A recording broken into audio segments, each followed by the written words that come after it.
What's going on, boys and girls? Welcome back to another Final Fantasy VII Evercrisis video. Alright guys, something I want to talk about today. If you are brand new on Steam and you're a new player, you're going to understand there's a lot to learn in this game, and I want to start breaking some of these basic things down for you. So let's talk a little bit about the difference between a magic attack and a physical attack. And it's very important to note the differences. I'm going to explain to you guys what you want to use where, how to know what to use, and how to identify physical versus magic, okay? So a couple of things you're going to want to note. The first thing is weapons are divided into physical or magical attack unless they're considered a buffing slash debuffing weapon. Most of the time buffing is the one that doesn't really matter, but let's talk about a few of them. So I'm going to go to the draw real quick because you guys can see all the weapons here in the wish list, and we'll talk a little bit about some of these that are on here. Okay, so the way to identify what is physical and what's magical is in fact in the description of the weapon. Okay, so for example, let's take a look at Cloud's Maritime Sword. Okay, this here, you're going to see that it has a little icon here that shows you what the weapon skill does. This is considered the C ability, the combat ability, and you're going to notice that there's a water icon. Now, most of the times, if you're a classical RPG player, water equals magic, right? Any elemental, for the most part, will equal magic in your head. You're going to need to get out of that mindset. The way to tell if something is physical versus magic attack is in the actual C ability description. So, for example, this one here deals 400% Phys. Phys stands for physical. Water damage, ranged single enemy. So this is a physical attack with a water element to a single enemy.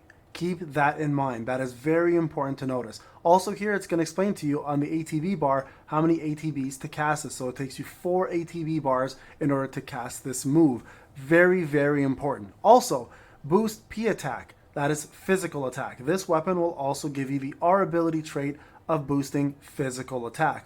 Now, support materia will also help you understand what it's supporting, whether it's physical or magical or sigil. In this case, any materia that is linked, that is a physical attack materia, again, we'll talk more about those in this video, will get a 20% physical ability damage boost to that materia when you're using it and it's linked to this sword. Again, we'll talk more about that very shortly, okay? So this is an example of a physical attack elemental weapon. Now let's go find ourselves a very typical magical attack elemental weapon. So right here we have the Edge Wings by Sephiroth.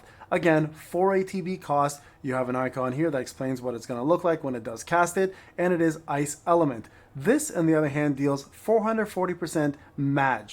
This stands for magic ice damage, range single enemy. Again, this is a magic damage dealing weapon. Okay, very, very different than Cloud's Maritime Sword, which is a physical water ice damage. Physical water damage weapon. This is a magical ice damage weapon with the ability to boost magic attack, R abilities, and boost ice potency. If you go to the support materia, it does attack boost, which actually gives you 50% physical, 50% magic, and then also gives you the magic attack boost, which boosts any materia that is a magical materia by 20%. This one here can take any materia, whether it's physical or magical, and we'll give you this bonus. But this one here, specifically at double the bonus, has to be a magical materia assigned to this weapon. And then, of course, the sigil boost here in order to break more sigil. We'll talk more about sigils in another video, okay? So that's step number 1 on identifying physical versus magic. Understanding your weapons. Now, there are other weapons out there that will be neither of those things. For example, looking at Cloud's Bandaged Sword. This is a magic defense increase all allies with the ability to give you magical heal cast by 4% of healing to all allies as well. This one belongs neither in magical or physical realm. It is a buffing weapon. You'll notice all buffing weapons are built this way.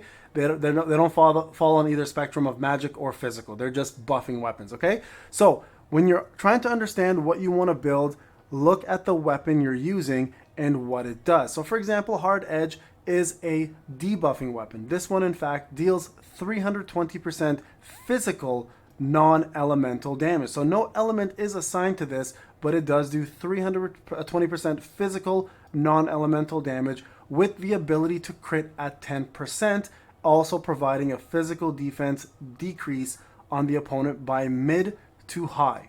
Okay, we'll talk more about debuffs in a different video. So this here, what you need to understand is it is in fact physical it's a physical attack, a non-magical attack with the ability to do a crit rate at 10%.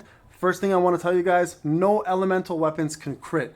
The only crit percentages fall within the weapon. So this will only be a 10% crit damage with this weapon. It does not apply to any elemental weapon. So the Maritime Sword, the Murasame, Edge Wings, etc., none of those weapons that are elemental damage can ever crit. They are non-crittable weapons. Crit in this game is very different than normal RPGs. Crit sits within the weapon itself, so in this case, only a 10% increase in crit in order to do the crit damage from the 320% that's already provided. So this here is an example of a debuff weapon that has physical attack assigned to a debuff, okay? So again, when you're building your character, understanding between physical and magical attack. Now, as you go through the list and you start to familiarize yourself with these characters, you're going to notice some characters excel in physical, some characters excel in magical, and some are very balanced. So for example, Cloud is very much a physical damage dealing unit with different elements that he can use or non-elemental damage, while someone like Tifa is a good mixed bag of elemental magic and physical plus debuffs. She does everything, including healing.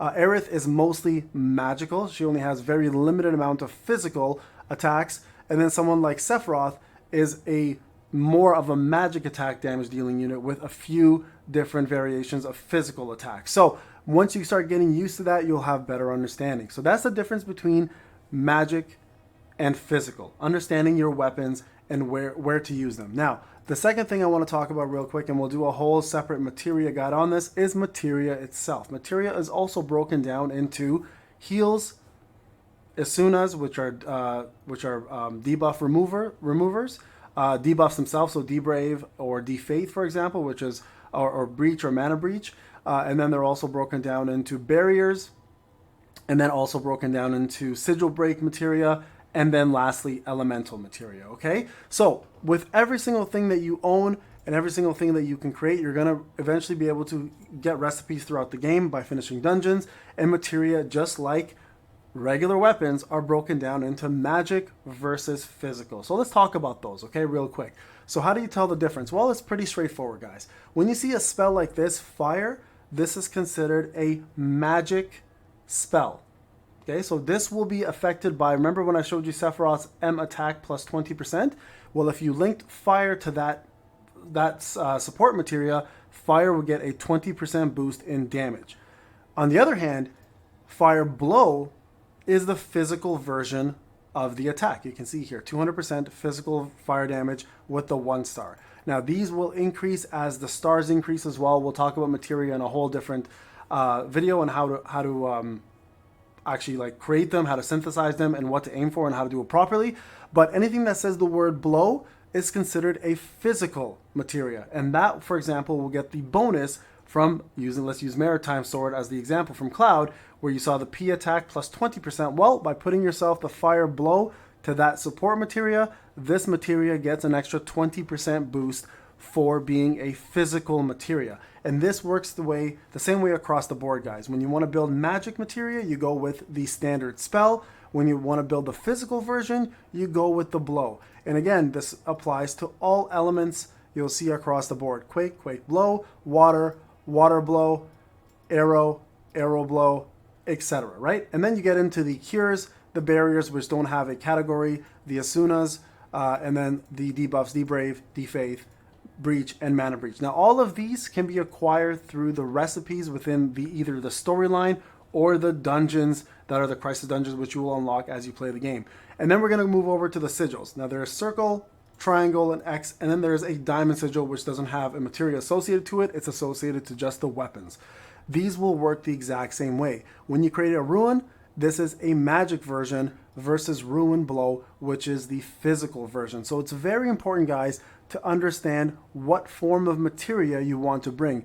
The reason behind that, for example, when you fight an opponent such as Behemoth, right? Behemoth has an enraged stage, which is the sigil break stage, where he will counter you if you do any form of magic attack. So to break the sigils, even if you have a magic user, you want to bring a physical ruin blow to do that sigil stage versus bringing a ruin, even though it is better for the magic users. Or there are some bosses that are going to be susceptible, immune to elements and magic. So in that case, you want to bring yourself non-elemental damage weapons, whether it's magic non-elemental or physical non-elemental. And then there are just some bosses that are immune to magic in general, such as the Iron Giant, in which case you want to bring yourself physical attacking materia and physical attacking weapons, and not bring any magic attacking weapons or materia. So that is the difference, guys, between physical and magical. It's very important to understand that. We will make more guides for you as the day goes on, but I just want to make sure that you guys understand the basics first before we jump into there. So when you're building a character and you're going for specific weapons in the draw list, understand what you want to build for and how you want to build it. Like I said, some honorable mentions. Cloud is one of the best, if not the best, physical damage dealing unit in the game. Tifa is good all around, but mostly made for debuffs. Aerith is better for magic and healing. Sephiroth is built mostly for magic. Lucia is built mostly for physical with a little bit of magical abilities. Matt is mostly a healer and a magic damage dealer. Glenn is mostly physical and buffing, and Zack is mostly magic. Actually, Zack is a good mixed bag of magic and physical and debuff. So those are what I would focus on there. Barrett, I would say more physical with debuffs. Red 13, more buffs, debuffs, probably a little bit more magic if I recall. I rarely ever use Red 13. He's unfortunately one of the worst characters in the game because of the lack of weapons that he has. But overall, guys, understanding what you want to build is very important. Understanding what you want to build for and how you want to build that unit also very important to do as well too, okay? So there you guys go. That's how you tell the difference between physical and magical attacking weapons / materia. Alright guys, it's Payne. Hope you enjoyed the video. I'll talk to you guys in the next one.